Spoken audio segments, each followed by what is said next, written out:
성공예감 별책 부록, 지식과 지혜를 얻는 가장 경제적인 방법, 성공예감 별책 부록 시간입니다. 안녕하세요, 이대호입니다. 세상을 바꾸는 혁신적인 기술이 한 번씩 크게 탄생을 하죠. 어떻게 만들어지는 걸까요? 에디슨, 아인슈타인, 아니면 스티브 잡스 같은 천재들이 어느 순간 만들어내는 걸까요? 글쎄요, 그 창의적 천재들이 만드는 게 아니다, 이런 통념을 또 뒤집으려는 그런 책이 있습니다. 오늘 읽어볼 책은 기술은 세상을 어떻게 바꾸는가라는 책인데요. 서울대 공학전문대학원에서 기술, 경영, 또 정책을 연구하고 있는 이정동 교수와 함께합니다. 교수님 안녕하세요. 반갑습니다. 반갑습니다. 이 책이 몇 번째 책인지 좀 여쭤보려고 했는데 교수님이 몇 개를 쓰셨는지 잘 기억을 못하시더라고요. 네, 한 네 번째 책이라고 이야기할 수 있겠네요. 네 권째.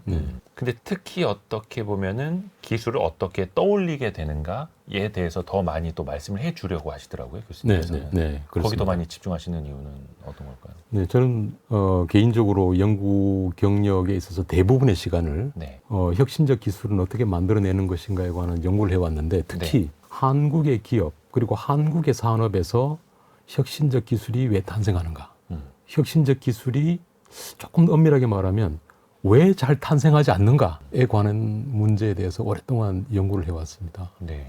그러다 보니까 당연히 혁신적 기술이 그러면 속속 탄생하고 있는 곳에서는 도대체 무슨 비밀이 있는가, 네. 이런 데서 궁금증을 갖게 됐고요. 그런 차원에서 그 고민의 일단을 이렇게 책으로 펴내기도 됐습니다. 근데 교수님께서는 창의적인 천재는 없다라고 단언을 하시더라고요. 예를 들어서 우리가 스티브 잡스 같은 사람 하나가 세상을 바꾼다, 이렇게 생각을 하고 있는데 그게 아니라는 겁니까? 그게 이 기술 혁신 문제에 대해서 고민하는 사람들이 대부분 이 동시 발견이라는 이야기를 들으면 깜짝 놀라는데요. 동시 발견. 에디슨이 그렇게 창의적인 사람으로 많은 사람들이 일컫지 않습니까? 네. 근데 알고 보면 에디슨이 만들어냈다는 그 놀라운 백열전구라는 것도 그 당시에 이미 거의 25명 이상의 사람들이 유사한 아이디어를 갖고 있었다고 이야기를 하고 있습니다. 어떤 필라멘트의 구조 이런 것들. 뿐만 아니라 그러니까 비유하자면 쇼트트랙 경기를 하는데 거의 여러 선수들이 골인 지점에 가까이 다가가고 있었고, 에디슨이 마지막 칼날을 살짝 이제 들이민 덕분에 지금 우리가 이제 이름을 기억하게 된 것이죠. 그러니까 이건 잘 생각해 보면 독창적이고 놀라운 창의력이 있어야 뭔가를 만들어낸다라고 하는 기존의 상식을 깨는 그런 사례라고 할 수가 있죠. 그러니까 그런 사례는 과학이나 기술의 발전 과정에서 굉장히 흔히 발견되는 현상들입니다. 상대성 이론이라는 것도 알고 보면 거의 3명에서 5명 정도가 아인슈타인과 거의 같은 등식을 만들어냈다, 이렇게 지금 연구가 되고 있고요. 그러니까 잘 생각해 보면 당시에 필요한 조합의 재료들이 이렇게 널려 있으면 에디슨이나 아인슈타인이 아니라고 하더라도 그 누군가라도 기술을 만들어낼 어떤 성숙한 시점이 됐다, 이렇게도 볼 수 있는 것이죠. 그러니까 조합의 원리를 잘 알거나 혹은 그걸 어떻게 잘 스케일업하는, 뒤에 설명드리겠습니다만 그 과정을 잘 이해하는 사람이라면 창의적인 마인드가 꼭 아니라고 하더라도 누구라도 만들 수 있다, 이렇게 우리가 생각을 할 수 있게 되는 것이죠. 결국은 쇼트트랙에 그 여러 명의 선수가 동시에 이제 달리고 있는 것처럼 빙판 위에서 마지막에 사실은 활용점정을 하는 사람을 우리가 또 기억을 해서 그런 거죠. 그렇죠. 그 활용점정 못한 그 나머지 사람들이 그럼 창의적인 마인드가 아니냐, 이렇게 말할 수가 없다는 것이죠. 역으로 말하면 아인슈타인이나 에디슨을 꼭 창의적인 사람이라고 우리가 블랙박스처럼 만들어서 숭상할 필요가 있는 건 아니다. 우리도 에디슨이나 아인슈타인, 스티브 잡스처럼 놀라운 걸 얼마든지 만들어낼 수 있다, 이런 메시지를 전하고 싶은 것이죠. 어떻게 보면 이제 시대가 또 영웅을 만들 수도 있는 거고요. 후에. 그러면은 교수님께서 생각하시기로는 스티브 잡스의 활용점정이 아니었어도 아이폰 같은 스마트폰이 세상에 나왔을 것이다, 그럼 이렇게 생각을 하시는 건가요? 그렇죠. 그 스마트폰을 만든 사람이 꼭 실리콘밸리에 있는 그 누군가가 아니라 한국에 있는 그 누군가가 될 수도 있었다. 했을 수도 있다. 그렇죠. 그러니까 그런 면에서 그 원리를 파악하는 것이 굉장히 중요하다고 생각하고요. 그 원리만 우리가 잘 이해할 수 있다면, 그리고 실천할 수 있다면 우리도 세상을 깜짝 놀라게 하는 그런 혁신을 얼마든지 만들어낼 수 있다, 이렇게 기대를 합니다. 앞에서도 제가 교수님의 과거의 그 역작, 축적의 시간, 축적의 길, 최초의 질문, 이런 이제 책들도 몇 권 이제 여쭤봤는데 사실 그 책에서 공통점이 있더라고요. 어떤 기술 진화의 원리, 기술 진화죠, 진화. 이게 정확히 어떤 의미입니까? 제가 축적의 시간, 뭐 축적의 길 이렇게 하다 보니까 축적 시리즈가 됐습니다. 네. 축적 시리즈에서 잘 생각해 보면 축적이라는 건 동사잖아요. 네. 그럼 무슨 목적어가 있어야 될 거 아닙니까? 뭘 축적할 거냐. 네. 그럴 때 제가 강조하는 것은 도전적인 시행착오를 치열하고 아주 집요하게 쌓는 것이다. 그래서 시행착오를 축적해야 한다. 도전적 시행착오를 축적해야 한다. 그렇게 제가 오랫동안 책이나 뭐 여러 기회를 통해서 이야기를 해왔습니다. 근데 그걸 이제 이번 책을 통해서는 생물 진화의 원리, 예. 조금 더 일반적으로 말하면 모든 진화의 원리와 사실 상통하는 것이다. 그런 또 다른 측면의 진화적 해석을 했다. 이렇게 볼 수 있지 않을까 싶습니다. 진화론적으로. 근데 그 기술도 생물이 진화하듯이 진화할 수 있다는 그렇죠. 거예요. 그렇죠. 축적이 됨으로 인해서. 네, 네. 조금 더 설명을 해주신다면요? 이건 다윈의 종의 기원을 읽어야 됩니다. 예. 근데 어렵죠. 어렵고 네. 종의 기원을 읽은 사람이 잘 없는 이유가 예.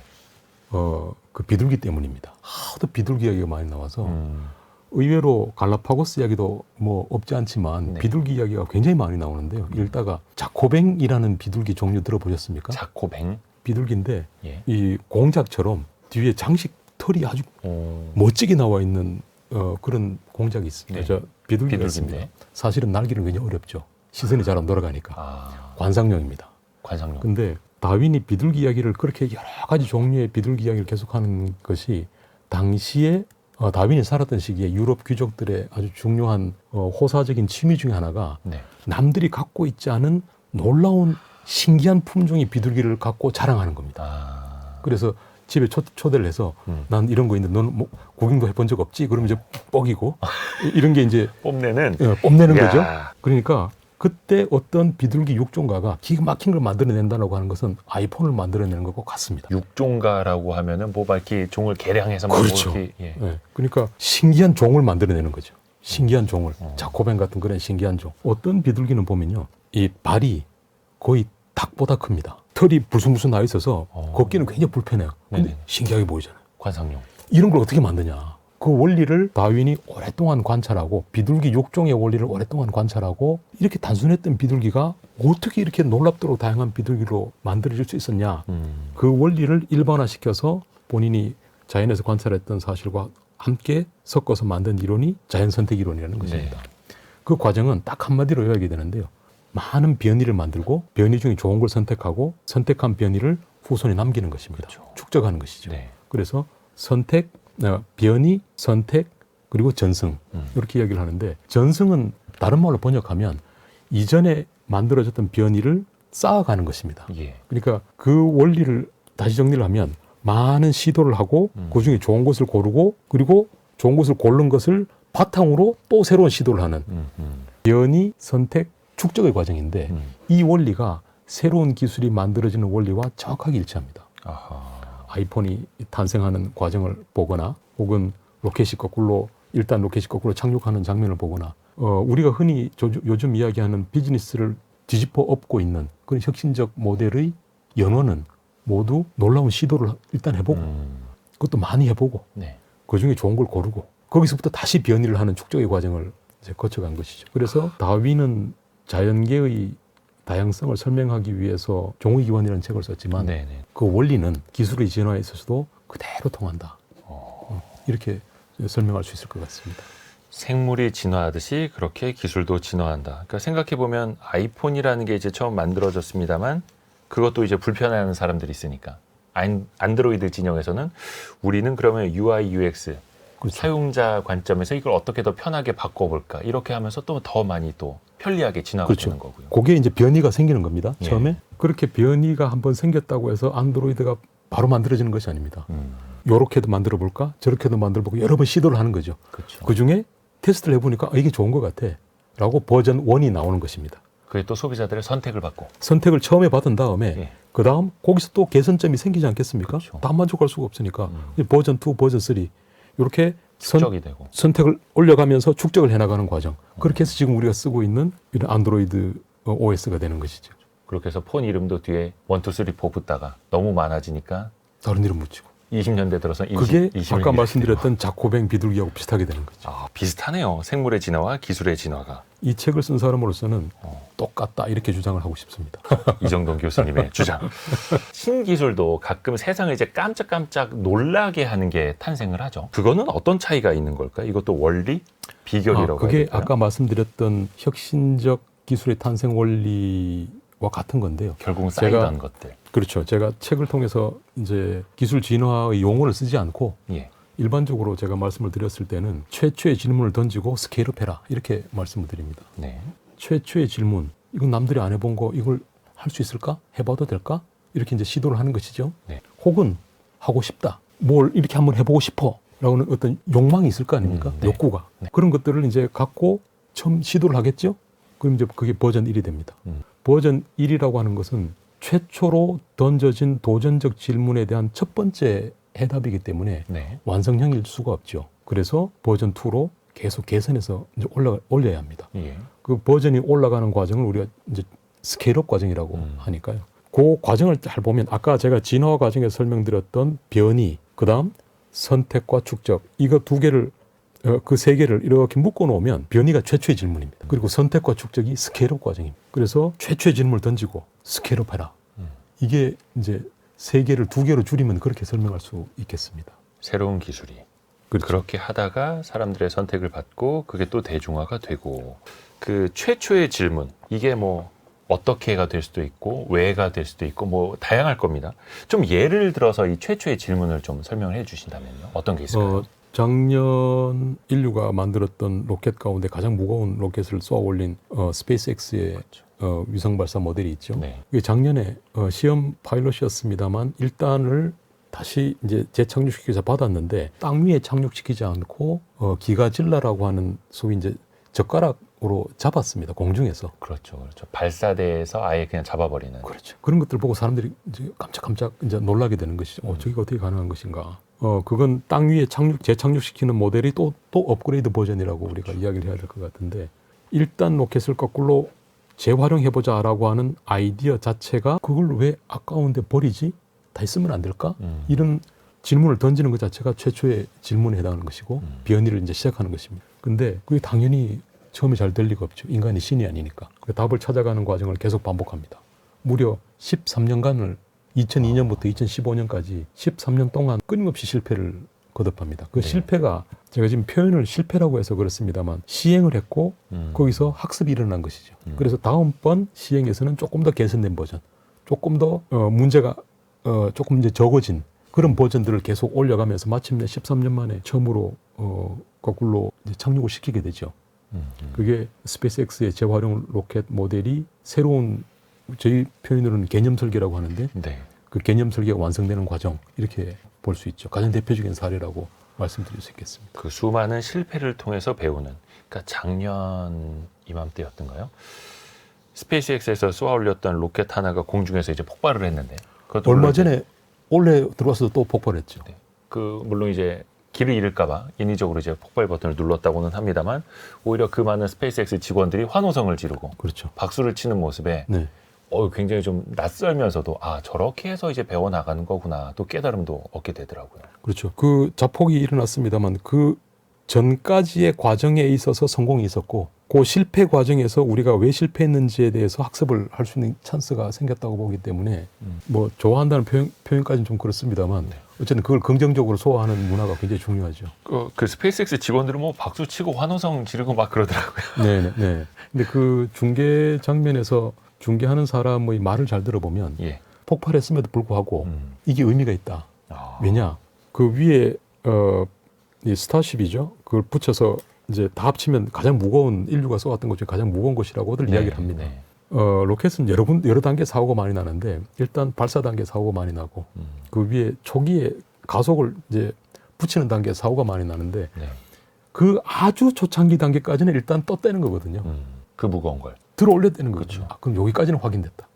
여기까지는. 이건 축하할 만한 일. 그럼 그 다음은 이제 터졌잖아요. 네. 그 다음은 또 그 다음 문제를 이제 해결해 해결했다. 나가면 되는 것이죠. 그래서 그 아주 초창기 문제를 초창기 단계를 달성했다라는 데 대해서 이건 기뻐할 만하다. 이렇게 하는 표현들이 나옵니다. 하나 더 배웠고 그게 또 하나 더 축적됐다. 그렇죠. 이렇게 볼 수도 네. 있는 거고요. 그 사실 질문하는 것도 이제 어려워하시는 분들 많은데 이 최초의 질문이라는 걸 어떻게 던져야 할 것인가 그 자체도 해보지 않은 사람에게 좀 낯설 수 있거든요. 그렇죠. 어떻게 시작해봐야 할까요? 저는 기업가 분들하고 가끔 이야기할 기회가 있으면 기업가 분들이 이렇게 만나시는 모임 같은 것들이 있지 않겠습니까? 네네네. 뭐 조찬 모임도 있으시고 뭐 CEO 포럼도 분들도 있고 공부 열심히 뭐 하시니까. 모여서 테이블에 같이 앉으셨을 때 네. 커피 브레이크 시간에 이렇게 아껴뒀던 질문 한번 던져봐라. 그리고 그 같이 있는 동료 기업가 분들이 당신 미쳤습니까?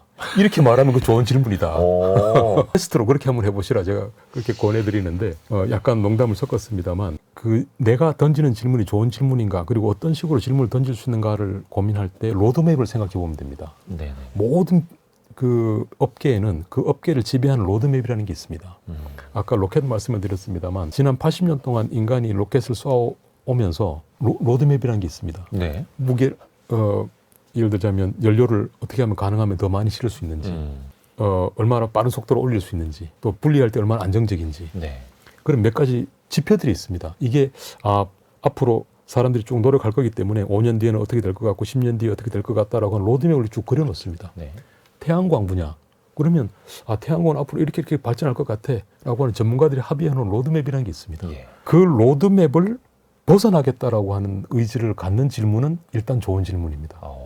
챗GPT가 등장하고 난 다음에 거대 언어 모형은 앞으로 몇 년이 지나면 파라미터 수가 얼마가 될 것 같고 그러면 서버 개수가 몇 개가 될 것 같고 이런 거기에 필요한 투자 금액이 얼마가 될 것 같은 그런 로드맵이라는 게 이미 있습니다. 네. 거대 언어 모형 분야에 네. 그 로드맵을 다르게 그릴 수 있는가 다른 선을 그릴 수 있는가 라고 일단 질문을 던지면 좋은 질문입니다. 혹은 반대로 생각해 보시면 3년 뒤에 뭐가 되겠다고 하는데 내가 요걸 2.5년 만에 해야지. 저는 그렇게 로드맵을 조금 빨리 따라가고자 하는 시도는 도전적인 질문이라기보다 열심히 하는 질문인 것 같아요. 근데 우리가 이제 그 열심히 하는 걸로 잘했죠. 네. 근데 이제는 로드맵 위에서 열심히 하는 것보다 다른 로드맵 선을 그리겠다라고 하는 태도, 아예 축을 추가하거나 아예 다른 디멘전으로 옮겨가겠다라고 하는, 그래서 로드맵을 내가 지금부터 시작해보면 어떨까라고 하는 그런 의지를 담은 질문이면 좋지 않을까. 사실 그동안 우리나라 기업들이 해왔던 혁신이라는 것이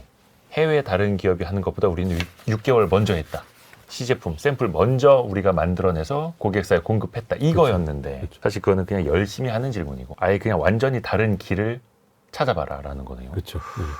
그러니까 처음에 일론 머스크가 지구 궤도를 온통 인공위성으로 뒤덮어서 통신을 전 세계 어디서든 가능하게 하겠다라고 했을 때 저게 무슨 미친 생각인가 들 했을 거 아닙니까? 그렇죠. 로켓을 다시 자기가 스스로 돌아와서 재사용할 수 있도록 하겠습니다라고 했을 때도 사실은 마찬가지인 거고. 그렇죠. 근데 그 질문 자체도 그게 굉장히 좀 특이한 거긴 합니다만 또 그 사이에서 무수한 시행착오를 또 견딜 수 있어야 하는 거고요. 그게 또 축적되는 시간도 우리가 또 견뎌내야 하는 거고요. 그렇습니다. 근데 지금 말씀 중에 하나 교정하고 싶은 게 네. 그 직업적 문제의식으로 예. 자꾸 교정을 해야 되니까 네. 최초의 질문이라고 제가 그런 말을 썼는데 네. 제 스스로 생각해 보니까 제 스스로 교정을 해야 될 것 같아요. 네. 최초라는 단어가 잘못된 것 같아요. 아. 최초는 사실은 존재하지 않는 것 같습니다. 기술에 있어서는 로켓을 거꾸로 세워보자. 일론 머스크가 최초로 던진 거 아닙니다. 아하. 그 이전에 질문이 있었죠. 근데 너무 황당해서 소위 실현 가능성이 없을 것 같아서 네. 그런 아이디어들이 꼭 없던 건 아닌데 엄밀하게 따지고 보면 일론 머스크가 그 질문을 뽑아 올린 것입니다. 뽑아 올린 것. 아까 예를 드신 이제 지구를 스타링크. 링크로 이제 다 둘러싸서 인터넷을 해보자라고 하는 시도는 80년대부터 있었던 시도입니다. 이리듐이라는 프로젝트가 있었고요. 맞아, 이리듐이 있었죠. 망했죠. 예, 너무 비싸서. 그 이야기는 무슨 이야기냐면 뭐 해적 케이블도 있고 무슨 여러 가지 대안들이 있지 않습니까? 네. 그런 대안적인 로드맵 가운데 아주 강력한 로드맵이 있고 많은 사람들이 이걸 따라가고 있었죠. 그 중에 위성으로 해볼까라고 하는 로드맵이 희미하게 점점점점이 있었던 거죠. 그걸 끌어올린 것입니다. 지금 젠슨 황이 이번 CES에서 피지컬 AI를 갑자기 들고 일어났지 않습니까? 그렇죠. 그래서 뭐 주가가 왔다 갔다 하고 뭐 이게 가는 방향이냐 아닌 방향이냐 그 최초의 질문 아닙니다. 네. 많은 사람이 아시는 것처럼 거의 30년 된 질문입니다. 그 질문을 끌어올린 것이죠. 어렵겠지만 도전해볼 만한 가치가 있다. 네. 그러니까 여기서 리더분들께 꼭 하나 말씀드리고 싶은 것은 각 단위에 있어서 리더분들이 내가 최초의 질문을 던져야 되겠다. 남이 한 번도 해보지 않은 거 이런 데 대한 강박관념을 조금 내려놓으실 필요가 있을 것 같아요. 오히려 도전성이 높은 질문을 채택하고 알아보고 끌어올려서 이걸 제시하는 게 리더가 해야 될 일이 아닐까 이런 생각이 들어서 말씀 중간에 죄송합니다만 약간 스스로 교정을 했습니다. 또 이렇게 이정동 교수님은 또 진화를 하십니다. 이게 또 필요한 거고요. 그러니까 또 사실 이정동 교수님은 CEO 분들 비롯해서 리더분들에게 또 강연도 많이 해주시니까 그분들도 알게 모르게 나는 왜 그런 멋진 질문을 못할까? 왜 그런 걸 찾아내지 못할까? 압박감에 쌓여 있거든요. 사실 저도 그렇고 거기에서 뭔가 새로운 비즈니스 기회가 창출된다고 믿는데 나는 과연 좋은 리더인가? 아마 많이들 스스로 되새김질 하실 거예요. 그렇죠. 근데 예를 한 가지만 더 들자면 CPU는 1971년에 공식적으로 등장을 합니다. 중앙처리 장치. 네. 인텔이 만들었죠. 그 이전에 CPU라는 개념이 존재를 하지 않았습니다. 소위 복합칩이라는 개념이 존재를 하지 않았는데 이걸 처음 시도한 게 69년에 인텔이 먼저 시도를 합니다. 그래서 2년 만에 스케일업을 통해서 시행착오를 겪고 이제 첫 제품을 만들어냅니다. 근데 이 질문을 던진 사람이 누구냐 하면 인텔의 CEO가 아닙니다. 인텔의 밥 노이스라고 하는 사람이 이제 공동 창업자 중에 선임자 아닙니까?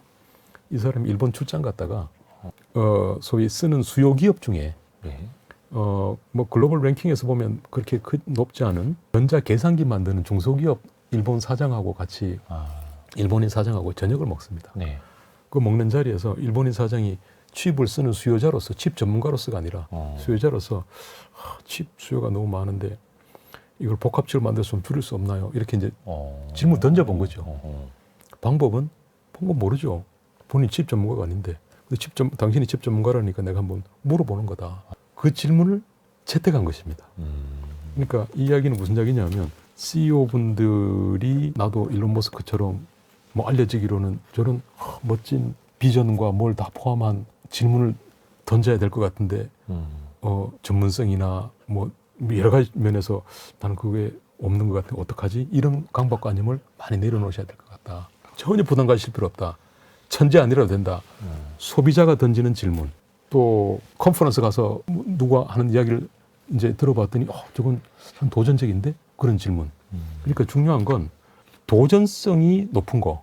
본인에게 그런 도전의 욕구를 불러일으키는 질문을 선뜻 손을 뻗어서 채택하는 것이 중요하지. 사전에 어떤 질문이 좋을 것인가를 공고하는 게 중요한 것 같지는 않은 것 같다. 그런 말씀을 드리고 싶습니다. 결국은 있는 것을 잘 채택을 하는 것도 또 하나의 도전이 될 수 있는. 그렇습니다. 이 책에서도 몇 가지 이제 사례도 이야기를 해주셨는데 그래서 그걸 또 잘 살린 사례가 청소기, 먼지 필터 없는 청소기도 있지 않습니까? 사실 어떻게 보면은 먼지 필터 없이 청소기를 잘 돌릴 수 있지 않을까라는 생각도 어떻게 보면 최초의 질문이었을 텐데요. 그렇죠. 또 그걸 또 시행을 해냈고요. 근데 사실 그 과정이 또 쉬운 거는 아니었다고 하죠. 그렇죠. 그러니까 원래 1900년대 초반에 진공 청소기가 나오고 난 다음 거의 뭐 8, 90년 동안 기본적인 교과서는 먼지가 있는 공기를 빨아들여서 뭘로든 걸르고 깨끗한 공기를 내보낸 다음에 거름막은 털거나 씻어서 다시 낀다. 이게 교과서 모양입니다. 그렇죠. 그게 이제 로드맵이니까 그 로드맵 상에서 진공 청소기 업계에 있던 모든 사람들은 전기를 얼마나 적게 쓸 수 있을까? 소리를 얼마나 적게 할 수 있을까? 무게를 얼마나 가볍게 할 수 있을까? 이게 이제 로드맵입니다. 거의 흡입력 우리는 몇 와트입니다. 이런 걸로 광고하고. 그 로드맵을 그려놓고 이제 밤낮없이 그 로드맵을 얼마나 더 빨리 달성할 것인가. 남들이 효율이 15%라 그러면 내가 16%를 어떻게 해낼 것인가. 이 문제를 고민하고 있을 때 이제 로드맵과 다른 이야기를 한 거죠. 그래서 그 질문을 던졌습니다. 그러면 당연히 아까 말씀드린 것처럼 첫 번째부터 해답이 제대로 될 리가 없죠. 그래서 시도를 합니다. 무려 5,100번 이상의 프로토타입을 만들고 부시고 하는 과정을 조금씩 이제 계단을 밟아 올라간 것이죠. 매번 실패한 것이 아니라. 그러니까 한번 시도하고 제자리로 돌아온 것이 아니라 그 계단에서 다음 계단을 이제 밟아 올라간 것이. 그래서 우리가 지금 가전 매장에 가보면 지금은 시대가 바뀌었죠. 지금은 거의 먼지 봉투 있는 것들이 없지 않습니까? 그렇죠.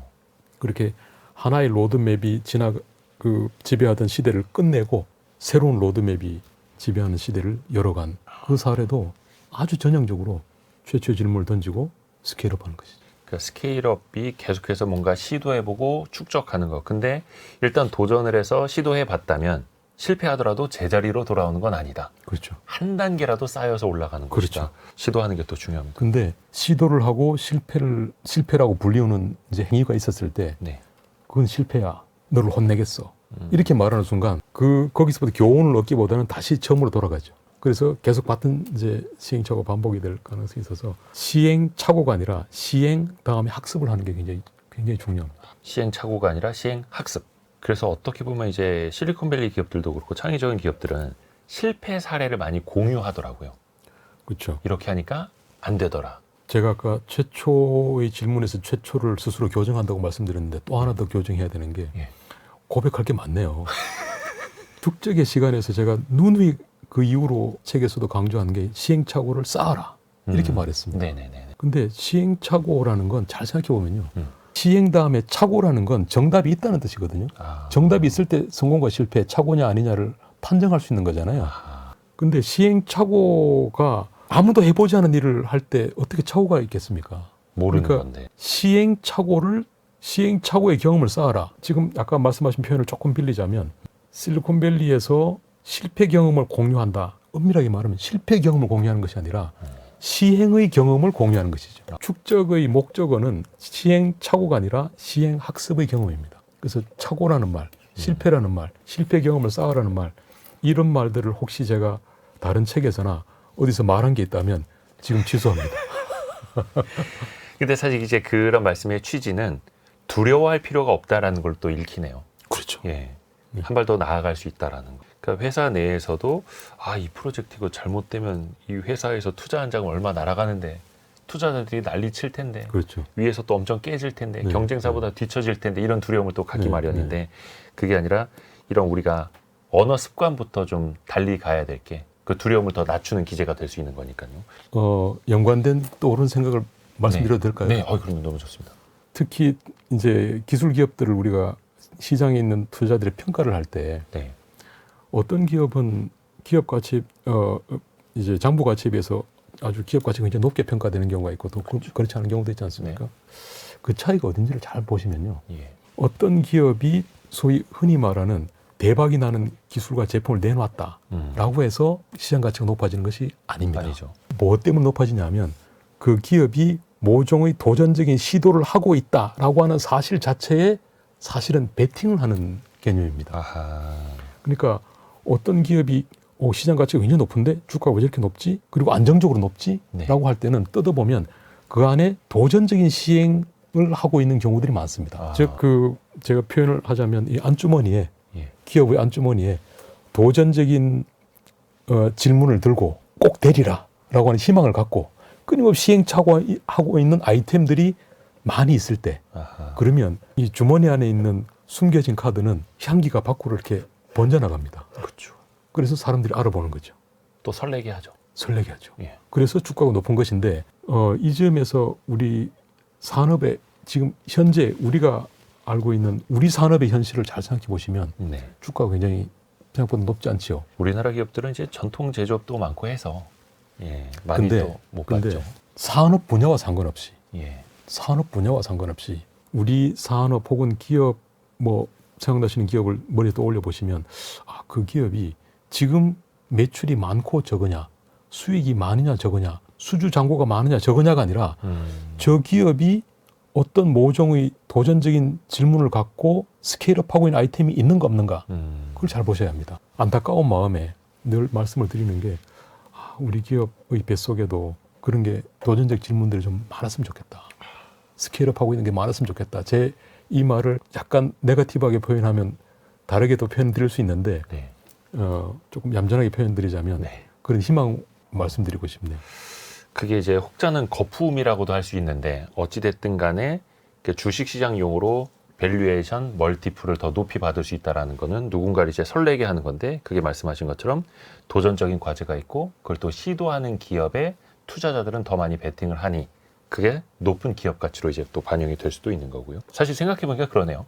안정적으로 이미 매출과 이익을 달성해 나가고 그런 기업들은 그 성장률에 맞춰서 기업의 밸류에이션이 맞춰지는데 사실 그 꿈이 있다면 뭐 5년치, 10년치 후에 이익까지도 끌어와서 투자를 해주는 게 또 시장의 원리이기도 그렇죠. 하지 않습니까? 그렇죠. 어떻게 보면 우리에게도 그런 기업들이 많아져야 미래 기회를 또 보는 것일 테고. 그렇죠. 시도를 하지 않으면 아무 일도 일어나지 않으니까요. 그렇죠. 또 그 생물 진화와 이제 기술의 진화도 이제 같이 빗대서 설명을 좀 해주셨는데 여기에도 몇 가지 이제 규칙, 네. 패턴, 단계가 있다고 하시더라고요. 몇 그래서 단계 어떤 것들입니까?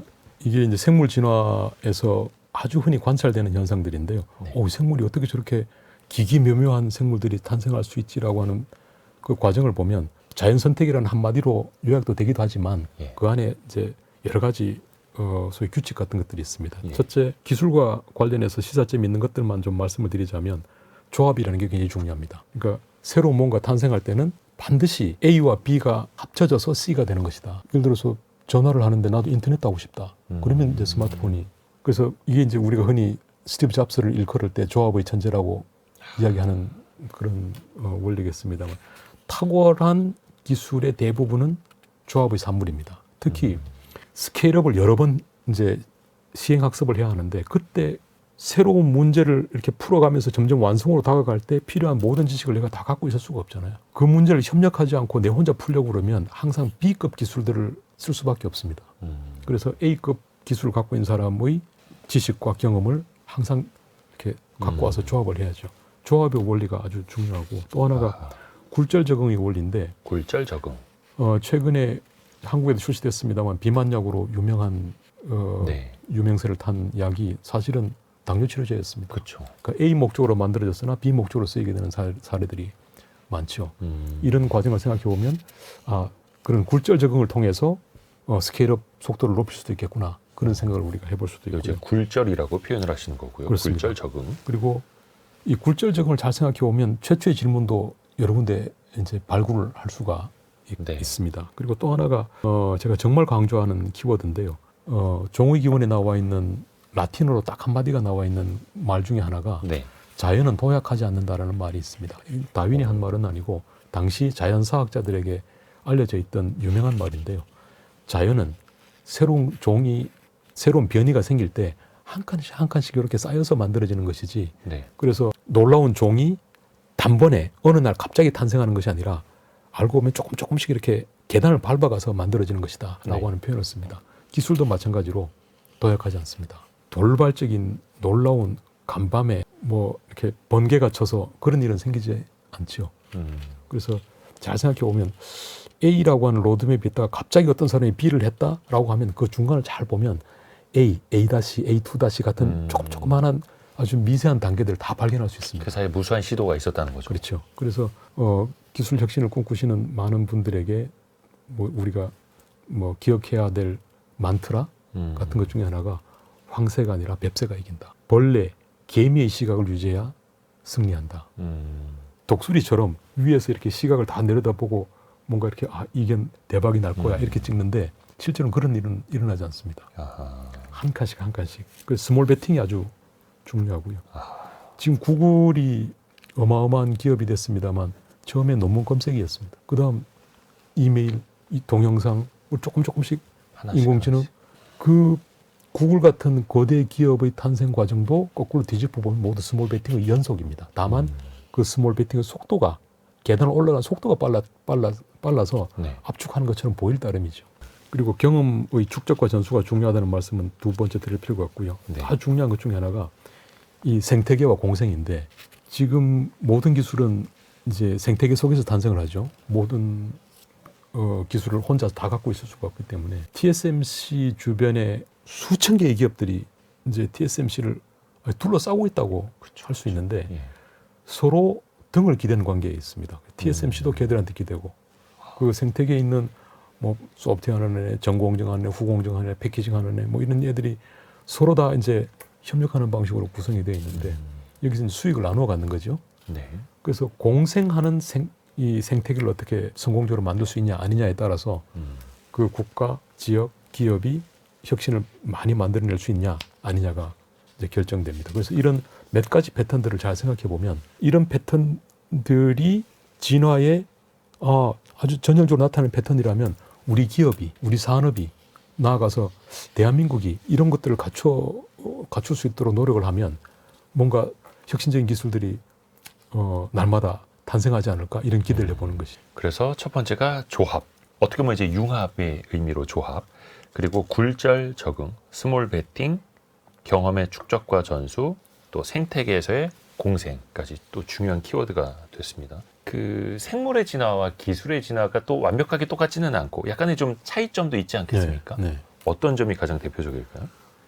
생물 진화의 아주 기본적인 논리가 변이, 선택, 전승이라고 말씀을 드렸는데 변이, 선택, 축적이라고 말씀을 드렸는데 변이가 일어나는 가장 중요한 동의는 임의적 돌연변이입니다. 네. 그건 뭐 우리가 컨트롤할 수 있는 게 아니죠. 확률적으로 일어나는 일이니까. 그런 임의적 돌연변이의 대부분은 생물이 생존하는 데 도움이 되지 않습니다. 그래서 우리가 현실을 볼 수가 없고요. 도태되고. 탄생하지 않고 그중에 아주 운 좋게 이로운 돌연변이가 있을 경우에는 선택이 되고 이제 축적이 되어서 이제 뒤로 전수가 되는 것이죠. 네. 출발은 임의적 돌연변이입니다. 근데 기술은 가장 앞에 있는 뭔가 이런 새로운 기술을 만들어 볼까라고 할 때 임의적으로 생기지 않습니다. 반드시 인간의 의도가 있습니다. 그게 디자이너가 됐든 혹은 뭐 엔지니어가 됐든 기업가가 됐든 공장장님이 됐든 뭔가 새로운 걸 해보자고 할 때는 그게 효율 개선이 됐든 뭐 새로운 품질 요소를 집어넣는 게 됐든 그게 뭐가 됐든 그렇게 해봐야지라고 하는 의도를 갖고 있는 것이죠. 네. 그래서 변이의 출발에 인간의 의도가 있는가 임의적 확률적 돌연변이인가 여기에 따라서 기술의 진화와 생물 진화는 나머지 프로세스는 다 똑같은데 비유하자면 당구공을 A를 치면 이제 B의 공을 맞아야 되지 않습니까? 네. 이걸 확률적으로 첫 번째 A 공이 움직이냐 아니면 모종의 의도를 갖고 방향을 갖고 모종의 세기로 내가 치겠다고 작정하고 당구공을 움직이는 거냐 그 차이가 있다고 할 수 있죠. 인간의 의도대로 될 수 있다라는 점. 그렇죠. 이제 우리나라 이야기를 좀 해보겠습니다. 물론 이제 우리나라에도 물론 혁신적인 기술이 없었던 건 아닙니다만 상대적으로 비교했을 때 좀 아쉬움이 있기는 있죠. 세상을 바꿀 만한 혁신적인 기술이 일단은 우리나라에선 좀 자주 나오지는 않는다. 이렇게 일단 교수님은 보고 시작하시는 걸까요? 근데 저는 물 반잔이라고 생각을 합니다. 그러니까 우리가 지금까지 사실 남들이 부러워하는 반도체, 자동차, 2차 전지 이런 산업들을 우리 손으로 다 키워낸 것 아닙니까? 그렇죠. 따지고 보면 대한민국은 반도체부터 저기 인터넷 포탈까지 심지어 우주 발사체와 첨단 전투기까지 전 세계가 부러워할 만한 산업 포트폴리오를 다 갖고 있습니다. 그렇죠. 그것도 세계적 수준으로. 예. 그런 뭐 좁혀서 제조업 영역으로만 보더라도 전 세계 4위에서 5위를 기록하고 있으니까요. 어마어마한 산업을 일궈낸 거죠. 그렇죠. 그거 하나하나를 일궈내는 과정은 황무지에서 그걸 어떻게 일궈냈겠습니까? 조금 의미는 다를 수 있겠으나 그 나름 도전 의식을 갖고 치열한 스케일업을 겪은 것이죠. LCD 산업 하나를 키우기 위해서 거의 8년 이상 적자를 수년간 적자를 버티면서 그걸 만들어낸 거 아닙니까? 그렇죠. 그런 면에서 반잔의 물은 채워져 있다. 근데 반잔의 물이 비어 있다라고 말씀드리고 싶은 것은 지난 70년 동안 우리가 되돌이켜 보건대 정말 아무것도 없는 상태에서 우리의 기본적인 모델은 선진국이 갖고 있는 기술, 저는 조금 더 정확하게는 개념 설계라고 이제 부릅니다만 선진국이 보여준 모범, 기술, 규범, 사례, 교과서, 전례를 보고 그들보다 더 열심히 해서 더 효율이 좋고 더 값싸게 소위 가성비가 높은 물건을 만드는 것으로 우리가 승부를 해왔던 것입니다. 그렇죠. 그걸로 36,000불이 된 것이고요. 예. 대단한 일이죠.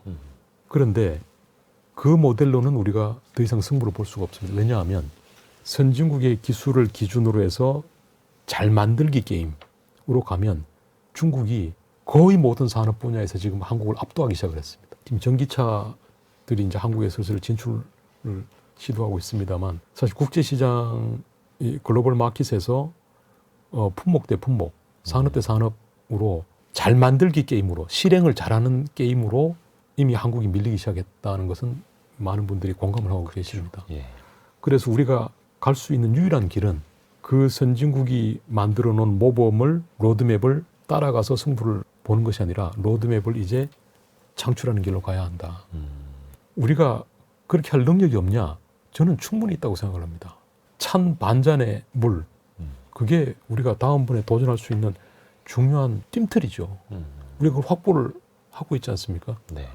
그래서 그 힘을 바탕으로 이제는 벤치마킹을 그만두고 도전적인 질문을 던지고 우리 스스로 스케일업을 해나가는 각오를 다져야 되지 않을까 그렇게 생각을 합니다. 과거에는 우리가 중국에게 제조업은 어떤 규모나 가격에서 좀 뒤처지는 걸로 생각을 했는데 이제는 그 창의적인 것 또 혁신성에서도 뒤처지고 있다는 게 또 우리가 좀 피부에 체감할 수 있는 상황이고요. 그래서 최초의 질문을 잘 던져야 하고 그걸 또 잘 채택을 하고 또 계속해서 스케일업을 해나가야 된다. 조금만 더 하자면 네. 중국이 선진국의 개념 설계를 바탕으로 우리보다 실행을 잘한다고 말씀을 드렸는데요. 지금 우리가 정말 걱정해야 될 것은 중국이 스스로 중국발 개념 설계를 만들어내고 있다는 게 문제입니다. 중국발 개념 설계는 어려운 말이 아니라 예. 중국발 로드맵이 생기고 있다는 거죠. 어. 딥시크를 보십시오. 예.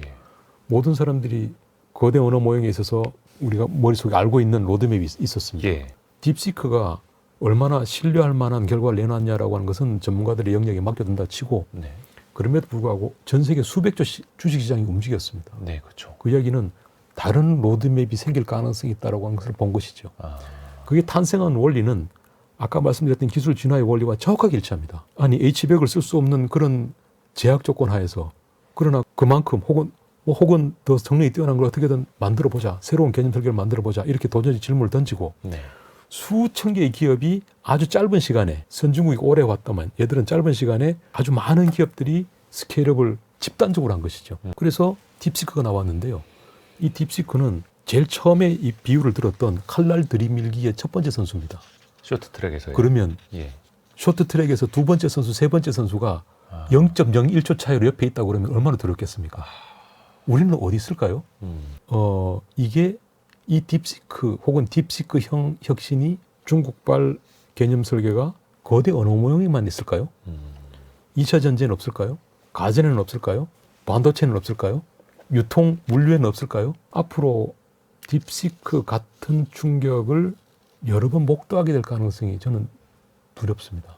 우리가 이걸 벗어나려면 예. 이제 우리보다 한참 밑에서 개념 설계를 우리는 지금 이제 시작해야지 쟤들은 멀었겠지라고 하던 그들이 먼저 개념 설계를 이제 내놓고 시작을 했기 때문에 늦었다 생각할 때가 아니라 지금부터라도 우리 스스로 개념 설계를 로드맵을 창출하겠다는 각오를 다지고 국가적으로 힘을 같이 모아가야 되지 않을까 그렇게 생각합니다. 그래서 앞에서 말씀하신 것처럼 기존의 로드맵을 벗어나는 질문, 벗어나는 시도. 가끔은 이제 미쳤다는 소리도 좀 들어봐야 한다. 그렇죠. 그 익숙한 관행을 좀 벗어나야 된다라고 또 교수님도 말씀을 하시는데 사실 그 익숙한 관행을 벗어난다라는 것 자체가 또 힘든 일이고요. 그렇죠. 그게 참 교수님이 지금 우리나라의 어떤 화두를 하나 던지신다면 최초의 질문을 하나 던지신다면 좀 어떤 제안을 좀 해보고 싶으세요? 제가 이런 이야기를 계속하는 이유는 네. 각 분야마다 최초의 질문들이 많이 쏟아져 나왔으면 좋겠다. 분야마다. 아까 제가 스스로 교정을 했으니까 최초의 질문이 아니라 도전적인 질문들이 쏟아져 나왔으면 좋겠다. 그래서 제가 작년 올해에 걸쳐서 네. 하고 있는 재미있는 일이 하나 있습니다. 예. 우리나라의 10개 분야를 무조건 고른 다음에 반도체, 2차 전지 뭐 많을 거 아닙니까? 태양광 무슨 뭐 주요한 산업들 10개를 고른 다음에 네. 각 산업에서 도전적 질문을 만들어보자. 이 프로젝트를 하고 있습니다. 그래서 10년에서 15년 정도 안은 잘 안 풀릴 것 같은데 예. 만약 희미한 해법의 단초라도 구해서 우리가 스케일업을 할 수 있다면 비즈니스의 질서를 바꿀 수 있을 것으로 생각이 되는 그래서 한국이 리더십을 선도할 수 있다라고 기대되는 그런 질문, 해답이 아니라 질문을 찾아보자 작업을 지금 하고 있습니다. 그래서 각 분야마다 2명씩 고수를 제가 모셔서 예. 몇 시간 앉아서 이제 제가 요구를 드리죠. 질문을 내놓으십시오. 질문을 내어놓기 전에는 집에 갈 수 없습니다. 그래서 그 질문들을 그랜드 퀘스트라는 이름으로 시즌 1 해서 작년에 10개를 발표를 했습니다. 그리고 작년 하반기에 다시 작업을 해서 시즌 2를 곧 발표를 합니다. 그 질문들이 예를 들자면 인공지능으로 항체를 설계할 수 있는가? 단백질의 구조를 예측하는 건 지금 알파폴드나 네. 가능하고 노벨상을 받았죠. 예. 그걸 이용해서 항체 설계를 할 수 있는가? 실제로 해보자. 이건 굉장히 어려운 일입니다. 예. 영노화 연구 분야에서 영노화 관련된 몇 가지 기술들이 있는데 대부분 기술의 문제가 뭐냐면 영노화 기술을 적용하면 종양 발생 가능성이 올라갑니다. 그럼 무슨 일이 생기냐면 뭐 이게 좀 거친 비유긴 한데 다시 젊어졌는데 종양 발생 가능성을 잔뜩 안고 사시든지 아니면 노화된 상태로 살든지 그 두 개를 선택한다는 게 좀 말이 안 어렵죠. 되잖아요. 예. 그러면 더 좋은 건 영노화가 되면서 종양 발생 가능성도 없으면 좋지 않겠습니까? 네네. 그런 기술이 있을까? 아, 미생물 세포를 이용해서 CO2를 먹이면 플라스틱을 생산하는 예. 그 CO2도 줄이면서 아하. 생물이 생산한 미생물이 생산한 플라스틱을 만들어내는 그건 정말 꼭 먹고 알 먹고 같은 건데 그게 가능한가?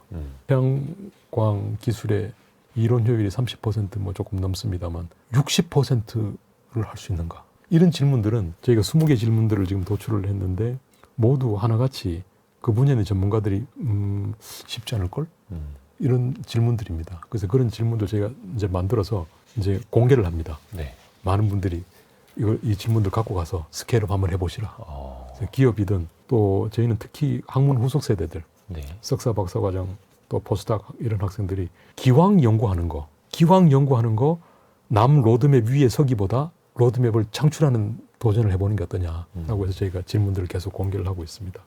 이 작업을 1년에 이제 계속 시즌으로 문제은행처럼 만들어서 모든 사람들이 이제 첫째는 갖다 썼으면 좋겠고 또 하나는 이건 저희는 달 가리키는 손가락이라고 생각을 합니다. 네. 그래서 이런 행위를 보고 그렇다면 우리 기업, 우리 조직 입장에서 생각하는 그랜드 퀘스트도 있지 않을까? 예, 그렇죠. 스케일업을 해볼 만한 그런 분위기가 조성이 됐으면 좋겠어요. 그래서 각 조직, 각 기업, 각 단위에서 그랜드 퀘스트를 도출해보고 좀 말은 안 되겠지만 스케일업도 한번 시도해보고 뭐 그러다 조금 잘 안 되는 일이 있으면 서로 등 두드려주고 이런 국가적 붐이 일었으면 좋겠다. 그런 기대를 하고 최초의 질문을 제 스스로 던지는 것만큼 저는 질문들을 많이 발굴을 해서 많은 사람들에게 알려주는 그 일을 하는 게 중요하지 않을까라고 생각을 하고 있습니다. 그 도전적인 질문을 같이 또 공유하는. 그렇죠. 네. 그러면서 같이 스케일업 할 수 있는 환경으로요. 오늘 저희가 기술은 세상을 어떻게 바꾸는가 이 책의 저자인 이정동 교수와 함께 읽고 있는데요. 이 책을 관통하는 핵심 구절 하나를 저희가 직접 교수님께 좀 부탁드리고자 합니다. 네. 예. 탁월한 기술을 꿈꾸는 사람들은 창조적 마인드를 배우기 위해 지금도 무덤 속에 있는 에디슨과 스티브 잡스를 끊임없이 소환한다. 탁월한 천재가 아니더라도 누구나 혁신적 기술을 만들어낼 수 있다. 기술의 미래는 인간이 결정한다. 자꾸 무덤 속에 있는 에디슨과 스티브 잡스를 소환할 필요 없다. 어떤 의미로 이 문장을 꼽으신 거예요?